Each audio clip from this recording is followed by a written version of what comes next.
Hello students, present day law series में आपका एक बार फिर से स्वागत है। आज मैं लेके हाजिर हुआ हूँ अपना नेक्स्ट टॉपिक, दैट इज ये हमारा वीडियो नंबर 2 है और टॉपिक है dishonour of cheques. Dishonour of cheque, जिसको आम भाषा में बाउंसिंग ऑफ चेक्स भी बोलते हैं। तो इस वीडियो में हम एक्चुअली एक डिटेल कवरेज करेंगे इस टॉपिक को लेके।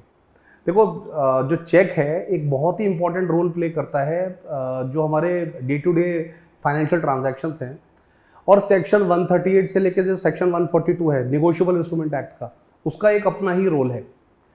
उस रोल को आप इस तरह से देख सकते हैं कि जैसे जैसे बिजनेस एडवांसमेंट हो रहा है, जैसे जैसे जो कमर्शियल ग्लोबलाइजेशन हो रहा है, तो ज़्यादातर जो पेमेंट्स हैं आप देखेंगे ऑनलाइन ट्रांजैक्शंस हो रहे हैं। और जो प्लास्टिक मनी का कंसेप्ट आ गया है, उसी तरह से जो जो जो जो चेक है, चेक ऐसे एक ऐसा इंस्ट्रूमेंट है जो कि मनी टेंडर तो नहीं है, मगर मनी टेंडर जैसा ही है। मनी टेंडर दैट इज जो किसी भी देश की करेंसी है उसको हम मनी टेंडर बोल सकते हैं। मगर अब चेक की बात करेंगे तो चेक एक बहुत ही इंपॉर्टेंट इंस्ट्रूमेंट है। अब इस बिजनेस इस इंस्ट्रूमेंट की जो एफिकेसी है उसको हमें कंसोलिडेट करना है। इसीलिए सेक्शन 138 से लेकर जो 142 का जो चंक है आपका निगोशिएबल इंस्ट्रूमेंट एक्ट, उसको जब आप पढ़ेंगे तो आपको पता चलेगा कि हमारे लॉ में कितनी ज़्यादा तवज्जो दी गई है कि इस लॉ को कितना कंसोलिडेट हमको करना है। जब हम सेक्शन 138 की बात करते हैं तो section 138 of negotiable instrument act ये बताता है कि डिसऑनर ऑफ चेक्स होता क्या है। तो देखो, डिसऑनर ऑफ चेक पहले मैं आपको बताता हूँ, उसका एक इंट्रोडक्शन देता हूँ। डिसऑनर ऑफ चेक का मतलब ये है कि एक मेकर है जिसने एक चेक इशू करा है, और जब चेक इशू हुआ है तो किसके पास गया है? वो गया है चेक पेई के पास। ठीक है, पेई को उसने चेक क्यों दिया है? पेई को उसने चेक इसलिए दिया है क्योंकि जो ड्रॉवर है वो पेई को किसी डेट के लिए या फिर किसी लायबिलिटी के लिए उसको पे करना चाह रहा है। ठीक है, तो कहने का मतलब है अब पेई जो है वो बैंक के पास उस चेक को लेके पहुंचता है, और उस चेक पे जो उसका अधिकार था, जो उसको अधिकार था भुगतान होने का, मतलब उस चेक पे जो भुगतान होना था वो एक्चुअली भुगतान नहीं होता। सो ये जो पूरा ट्रांजैक्शन है, ये ट्रांजैक्शन जो है ना, इसमें बाउंसिंग ऑफ चेक हो गया। मतलब जो ड्रॉवर है उसने ऐसा एक चेक इशू करा जिसका कन्वर्जन कभी हो ही नहीं पाता। तो आप ये कह सकते हैं जो सेक्शन 138 है वो ऑफेंस को भी बताता है। Section 138 of negotiable instrument act procedure भी बताता है कि अगर ऑफेंस हो जाए तो उस ऑफेंस होने की परिस्थिति में क्या प्रोसीजर लिया जाए, है ना। What is the legal recourse which the aggrieved can take. So जिसके साथ ये अपराध हुआ है वो सेक्शन 138 को कैसे इस्तेमाल कर सकता है। इसके साथ साथ सेक्शन 38 ये भी बताता है कि इस अपराध को लेके सजा क्या है। ठीक है, वहीं सेक्शन 138, 139, 140, 141, 142 ये जो पूरा का पूरा जो चैप्टर है ये डील करता है कि इस पर्टिकुलर ऑफेंस का ट्रायल कैसे होगा, ये ऑफेंस कंपाउंडेबल ऑफेंस है कि नहीं है, ये जो ऑफेंस है ये क्या नाम है इसका जो ट्रायल है वो किस तरीके से होगा, इस ऑफेंस को लेके किसी तरीके का कोई प्रिजम्पशन है कि नहीं है। तो ये पूरा का पूरा चैप्टर हम इस वीडियो में कवर करने की कोशिश करेंगे। ठीक है, नाउ आगे बढ़ते हैं। देखिए, ये जो सेक्शन है ये सेक्शन 138 है। मैं इसको इतना डिटेल में नहीं पढ़ूंगा, मैं इसको सिर्फ हाईलाइट करके बताता हूं। देखो, सेक्शन 138 जब पढ़ते हैं तो देखिए क्या लिखा है। Cheque is drawn by the accused on the account maintain by him with a banker. ठीक है, cheque is drawn by the accused. तो जो ये मेकर है, जो अपराध करता है, वो अपराध कौन कर रहा है? बाउंसिंग ऑफ चेक हमेशा वही करेगा जो चेक को इशू करेगा। ठीक है, तो फर्स्ट लाइन ये बताती है, cheque amount is in the discharge of debt और लायबिलिटी। जैसे मैंने ऑलरेडी बताया कि जो चेक का जो भुगतान हो रहा है, चेक से जो भुगतान हो रहा है, या तो किसी कर्ज के पेमेंट के लिए हो रहा है, या किसी तरीके का कोई लायबिलिटी है उसको डिस्चार्ज करने के लिए पेमेंट हो रहा है। ठीक है, देखिए, the cheque is returned unpaid for insufficiency of the funds और the amount exceeds the arrangement made with the bank, the offence standing committed the moment the cheque is returned unpaid. ठीक है, देखो जो थर्ड पॉइंट है ये क्या कहता है? थर्ड पॉइंट ये बताता है कि जब पेई बैंक में जाके चेक को प्रेजेंट करता है और मेकर ऑफ द चेक है उसका जो अकाउंट है उसमें इनसफिशिएंट फंड्स होते हैं, तो ऐसी सूरत में हम कह सकते हैं डिसऑनर ऑफ चेक हो गया।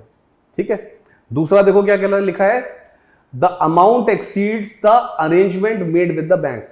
अब सपोज जो मेकर है, चेक का जो मेकर है, उसके अमाउंट, उसके अकाउंट में 10,000 रुपए, मगर जो चेक उसने इशू कर दिया वो 1,00,000 रुपए कर दिया। तो ये भी एक सिनेरियो है बाउंसिंग ऑफ चेक्स का। आने वाले टाइम में, मतलब इसी वीडियो में आगे जाके मैं ये भी बताऊंगा कि और कौन कौन से सिनेरियोज हैं जो सेक्शन 138 में भी कवर्ड नहीं है, मगर उसको हमारी ऑनरेबल सुप्रीम कोर्ट ने बताया कि ये भी डिसऑनर ऑफ चेक्स का ही मामला है। ठीक है, हम डिस्कस करेंगे। ठीक है, अब देखो सेक्शन 138, सेक्शन 138 में आप ये समझिए कि जो ये ऑफेंस है ये होता कब है? ये ऑफेंस होता है जिस पल पैसे के भुगतान को बैंक मना कर देता है, that very moment the offence has been committed. देखो लास्ट पॉइंट क्या लिखा है, the offence stand committed the moment the cheque is return unpaid. तो जैसे ही ये चेक अनपेड हो जाएगा वैसे ही ऑफेंस जो है हो गया। ठीक है, तो सेक्शन 138 की जो ये मोमेंट है ये बहुत ज्यादा इंपॉर्टेंट है। ओके, आगे बढ़ते हैं। क्या लिखा है, the condition precedent for constituting an offence under section 138। So cheque is drawn by the accused on an account maintained by him with a banker. It is quite obvious that is the check is, मतलब ये offence करेगा कौन? तो offence कौन करेगा? Offence maker करेगा। तो maker कौन है? जिसने चेक इशू करा है। जैसे मैं हूं, मैंने पंजाब नेशनल बैंक का चेक इशू करा है, तो ये भी बहुत जरूरी है कि पंजाब नेशनल बैंक के साथ मेरा एक अकाउंट होना चाहिए। अदरवाइज सेक्शन 138 का मैटर नहीं है, तो क्लियर कट फ्रॉड का मैटर है। अगर मेरा कोई अकाउंट ही नहीं है पंजाब नेशनल बैंक के साथ और मैंने फर्जी एक चेक इशू कर दिया तो 420 का मैटर है। आगे देखो, the cheque amount is in the discharge of debt और लायबिलिटी, मैंने डिस्कस कर लिया है। The cheque is return unpaid etcetera etcetera. ठीक है, आगे बढ़ते हैं। Now with respect to the important points, मैं एक एक पॉइंट को उठाऊंगा और उसको मैं डिटेल में समझाऊंगा। देखो सेंटेंस का मतलब क्या है? सेंटेंस का मतलब है, जब हम सेक्शन 138 की बात करते हैं तो सेक्शन 138 जो है वो हमें बताता है कि ये अपराध जो है, ये इस अपराध के इंग्रेडिएंट्स क्या हैं। मतलब अगर ये हो जाएगा तो अपराध हो जाएगा। मतलब कहने का मतलब है the cheque has been issued for the discharge of any debt और लायबिलिटी। ठीक है, who is issuing the cheque? The cheque is issued by the maker who is having an account with the bank. Okay, and the cheque has been return unpaid. So अगर ये ingredients होंगे तो हम कह सकते हैं the offence under section 138 has been committed. और section 138 में ऑफेंस कौन सा है? सेक्शन 138 का जो ऑफेंस है वो है बाउंसिंग ऑफ द चेक्स। तो देखो एक बात है, हमें समझना पड़ेगा, जो सेक्शन 138 है ना और सेक्शन 142 दोनों में एक बहुत ही इंपॉर्टेंट रिलेशन है।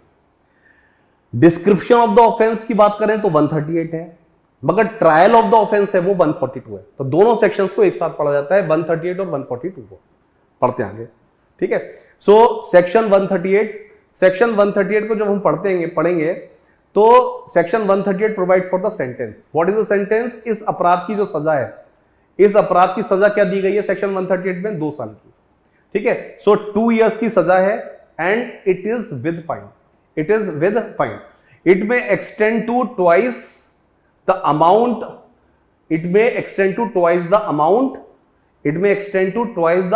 और विद बोथ। ठीक है, it may extend to twice the amount और with both.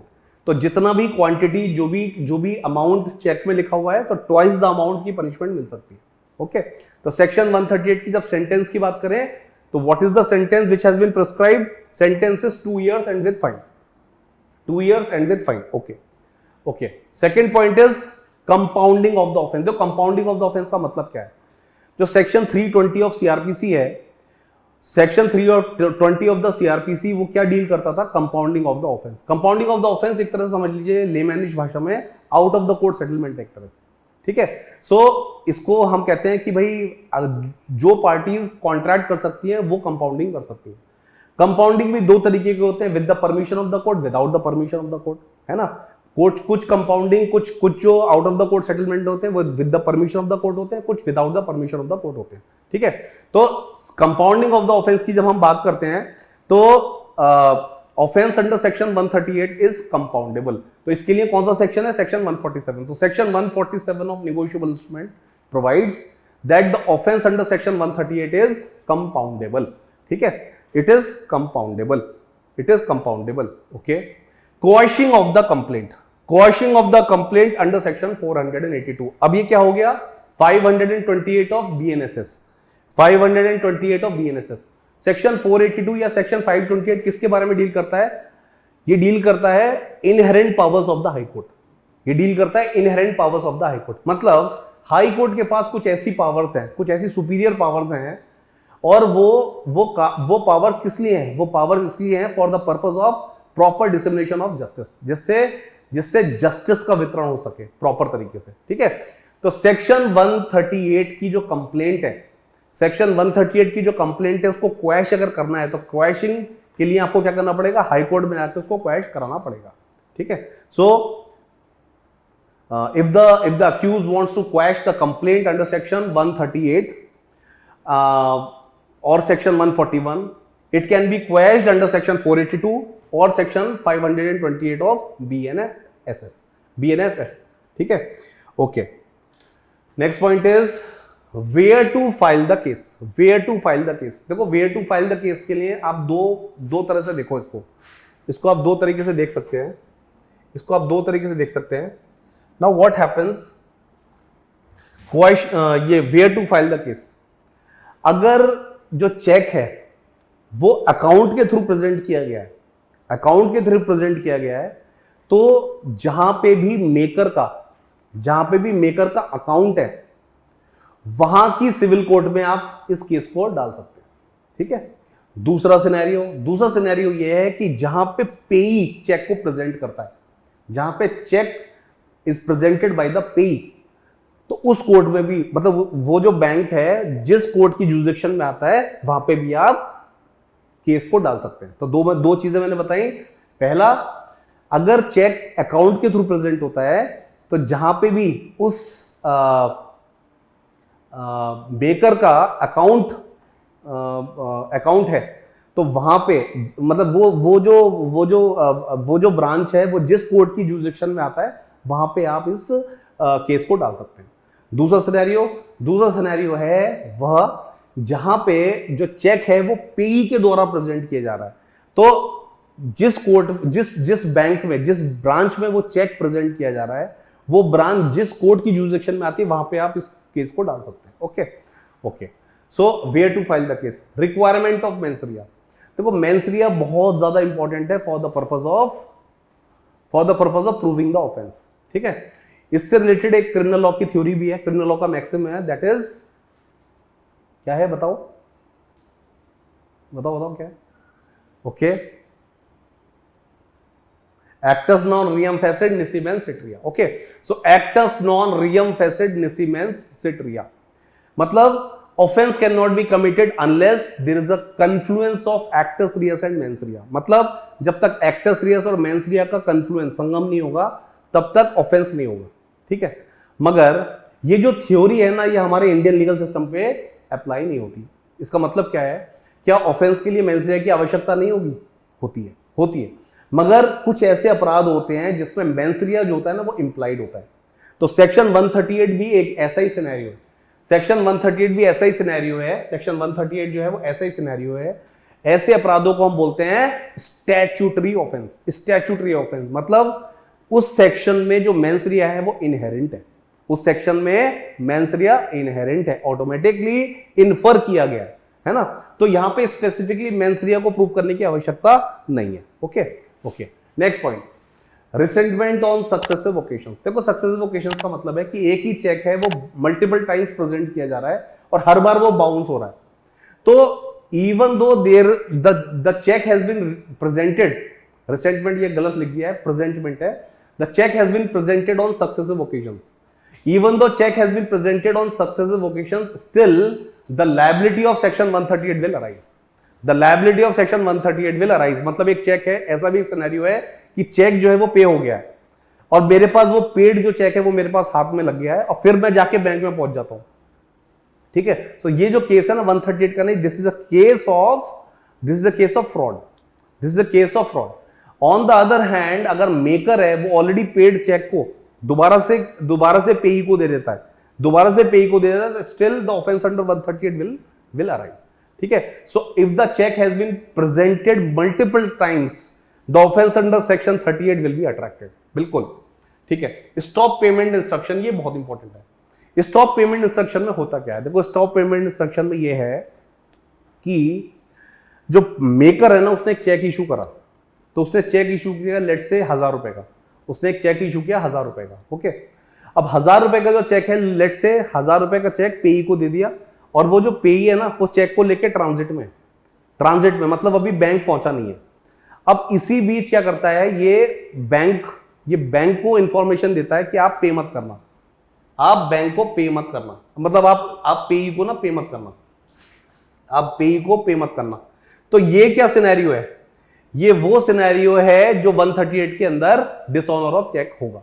Dishonour of check होगा मतलब मैंने उसको, जो पेई को मैंने चेक दिया, I always had the intention that I am not supposed to pay I did not intend to make a payment to the payee. So the offense under 138 is attracted. ठीक है। अब इसी के अंदर एक और एक एक्सेप्शनल केस भी है।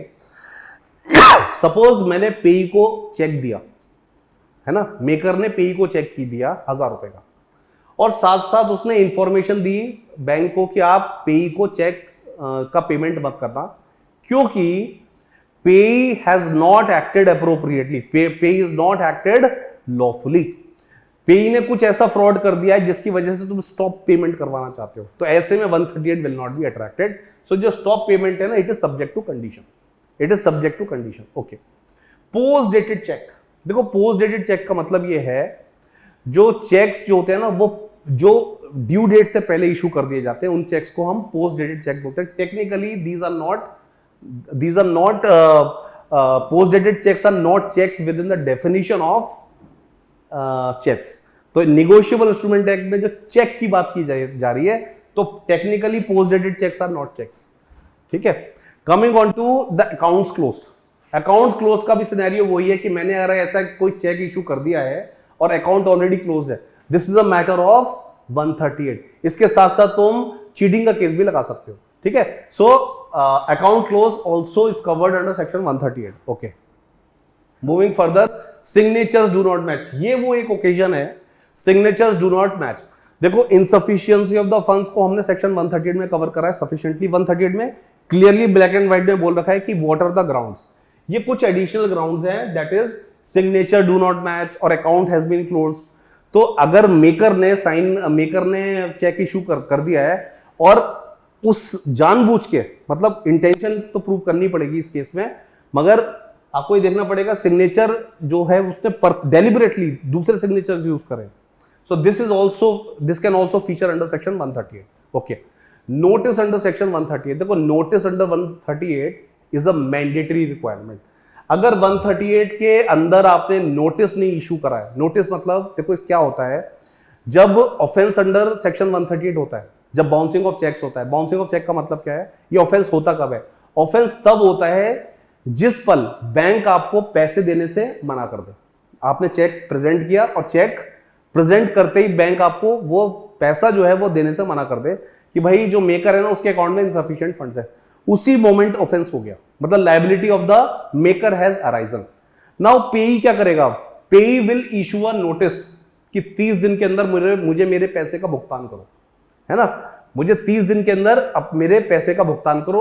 अगले 15 दिन के अंदर ही has to make the payment, ठीक है। तो जब 15 दिन के अंदर वो पेमेंट करेगा तो सेक्शन 138 में the liability will be managed, liability manage हो जाएगी।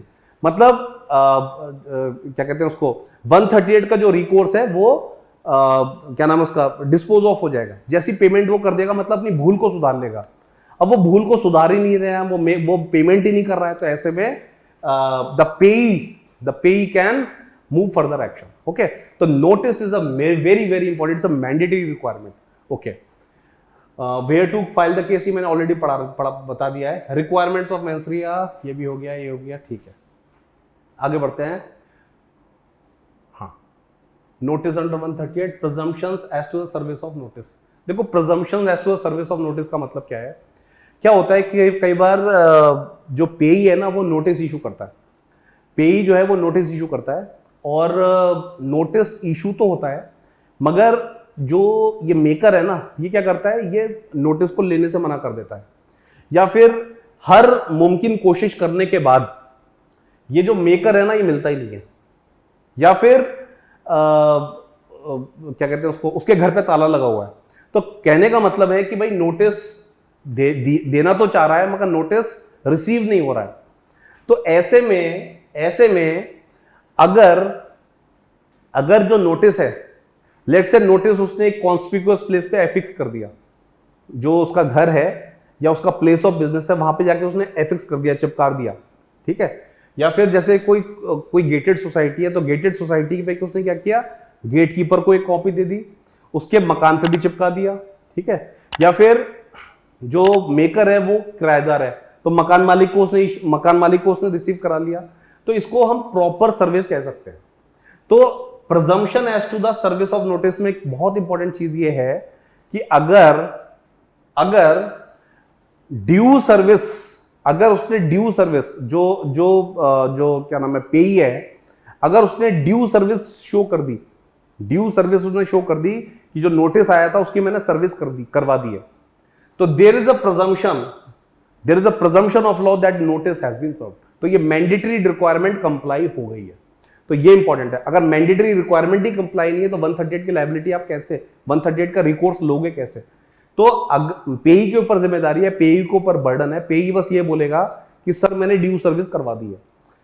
जैसे ही वो ड्यू सर्विस करवाने का मतलब कंटेंशन रेज करेगा, है ना, तो वैसे ही समझा जाएगा कि भाई सर्विस ऑफ नोटिस हो गया। Okay. Addressee refuses to receive the notice, ये ऊपर वाले टॉपिक में ही है। Presumptions under section 139। देखो सेक्शन 138 और 139 को एक साथ पढ़ा जाता है। 139 किसके बारे में? 139 is basically a presumption, it is a shell presume.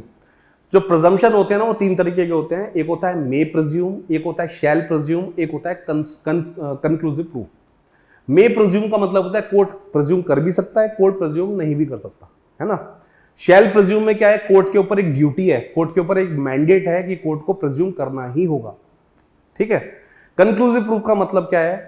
Conclusive proof का मतलब है कि अगर तुमने किसी एक फैक्ट को प्रूव कर दिया तो यह समझा जाएगा कि वो जो फैक्ट है, conclusive proof of a fact. Conclusive proof of a fact का मतलब है तुमने कोई ऐसी चीज प्रूव कर दी जिससे दूसरी बात सिद्ध हो जा रही है। जैसे कोई एक बच्चा है जो 7 साल से नीचे का है, तो अगर तुमने ये प्रूव कर दिया तो इससे क्या बात सिद्ध हो जाएगी? उससे एक बात सिद्ध हो जाएगी कि ये बच्चा कोई अपराध नहीं कर सकता। इसको हम लीगल भाषा में कहते हैं, लॉ की भाषा में डोली इनकैपेक्स, ठीक है। तो प्रिजम्पशन अंडर सेक्शन 139 का प्रिजम्पशन ये है कि वो व्यक्ति जो सेक्शन 138 की लायबिलिटी एक्सरसाइज करना चाह रहा है, 138 में वो जो लीगल रिकोर्स ले रहा है, तो वो क्या है? वो होल्डर इन ड्यू कोर्स है। होल्डर इन ड्यू कोर्स वो व्यक्ति होता है जिसको चेक जो है ना, जिसको जो चेक है उसको चेक इसलिए मिला है क्योंकि उसने कोई काम किया है, उसने कोई कंसिडरेशन दिया है। So the cheque has been received by him as a consideration. तो होल्डर इन ड्यू कोर्स जो होता है वो चेक रिसीव करता है इन ल्यू ऑफ अ कंसिडरेशन। तो 139 में वही प्रिजम्पशन है, ठीक है। Okay, now coming on to the blank cheque. Blank cheque का जो सिनेरियो है, उसको एक बहुत ही इंपॉर्टेंट केस है उसमें कवर किया गया है। मैं केस का नाम बताता हूं। केस का नाम है एक second, sorry, blank cheque has been covered in a very important case, that is Bir Singh versus Mukesh Kumar. Bir Singh versus Mukesh Kumar, ठीक है। बीर सिंह वर्सेस मुकेश कुमार की एक बारी साइटेशन बताता हूं, that is in the year 2019, ठीक है। सो ये बोलता है केस में क्या हेल्ड किया गया है, देखो, if a signed blank cheque is voluntarily handed over to the payee towards some payment, the payee may fill up the amount and other particulars, then in itself would not invalidate the check.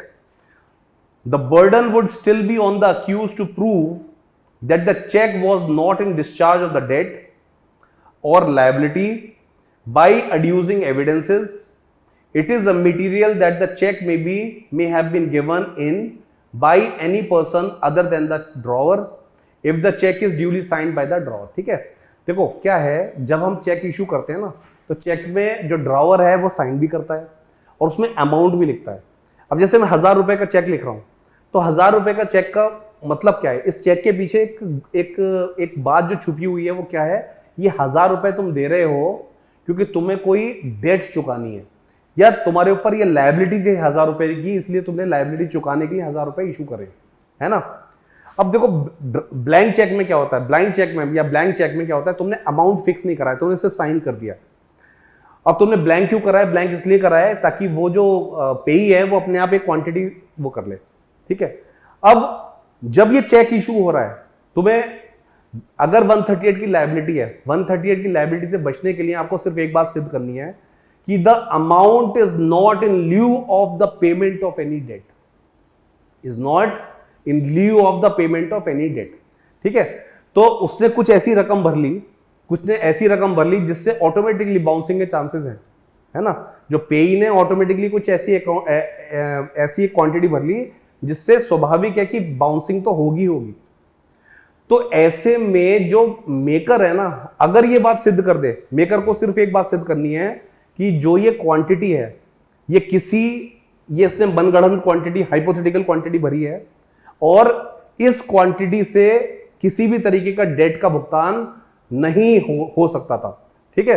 तो ये बात सिद्ध अगर वो कर लेता है तो liability under 138 will not arise, है ना। या फिर एक और काम वो कर सकता है, that is the signature doesn't match my real signature, ठीक है। अब इससे बात क्या सिद्ध हो रही है? वो ये सिद्ध करना चाह रहा है कि जो ये चेक है ना, ये ब्लाइंड चेक है, इट इज मिसयूज्ड, है ना, it is misused by the payee. तो ब्लाइंड चेक का एक सिनेरियो ये है। Now coming on to the cases of the company, when the companies are aggrieved, मतलब अगर मैं हूं, सपोज मैंने कोई चेक इशू करा किसी कंपनी के नाम से, और मेरी इंटेंशन क्या है? मेरी इंटेंशन ये है कि मैं may be I want to defeat the interest of the company को मैं पेमेंट करना ही नहीं चाहता हूं, ठीक है। सो ऐसे में how the company will act against me, जो कंपनी का जो एग हेड होगा, कंपनी के जो टॉप मैनेजरियल पोजीशंस होंगे, जो रिप्रेजेंटेटिव होगा, the company can initiate the legal proceedings via that authority, ठीक है। सो देखो, जो बाउंसिंग ऑफ चेक्स या डिसऑनर ऑफ चेक्स, जो कि सेक्शन 138 से लेके 142 का जो चंक है निगोशिएबल इंस्ट्रूमेंट एक्ट का, उसको मैंने डील करने की कोशिश करी है। हालांकि इस पूरे वीडियो में मैंने क्या किया है, मैंने सिर्फ important nodal areas of this topic उसको कवर करने की कोशिश करी है, ठीक है। So I think I have sufficiently covered the topic, so that's it from my side. ऐसे ही इंफॉर्मेटिव वीडियोस के साथ हम अगली बार फिर से हाजिर हो जाएंगे, और बस आपसे यही रिक्वेस्ट है, just keep supporting Bodhiti law academy. Thank you very much.